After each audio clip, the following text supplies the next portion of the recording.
What's up, guys? Today's verse is from Matthew chapter 17. This is just following me reading through the book of Matthew. I've been doing this every day so far, and today we're going to be looking at verses 19 and 20.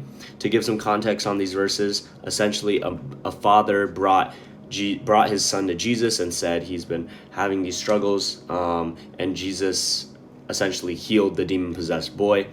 But before that, he mentioned that he had brought him originally to his disciples and they couldn't heal him. And so this verse is basically Jesus explaining to his disciples why they weren't able to heal the boy. It reads, "Then the disciples came to Jesus in private and asked, 'Why couldn't we drive it out?' He replied, 'Because you have so little faith. Truly I tell you, if you have faith as small as a mustard seed, you can say to this mountain, 'Move from here to there,' and it will move. Nothing will be impossible for you." Now, the way I kind of interpret this when I read this, and every time I read this story over again, it amazes me because it kind of shows how with faith we can accomplish anything. And I think there are a lot of parallels to real life, right?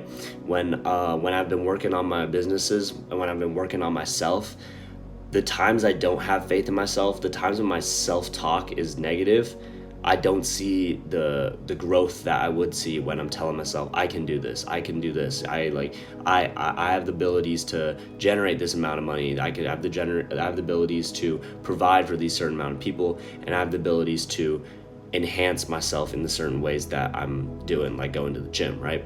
And so what Jesus is saying here is we should have that same amount of faith in our relationship with the Lord, right? If we believe that God will handle everything else and we just focus on working as hard as we possibly can, everything else will be sorted, right? God makes no mistakes. And so when Jesus healed this boy and taught his disciples, like, look, if you have full faith in me, things will happen. I think I just made the relation to my personal life, right? The things that happen in my life and how it relates to me. And so I think that's honestly the best way to look at all Bible verses, whether you're new to reading the Bible, whether you're new to religion.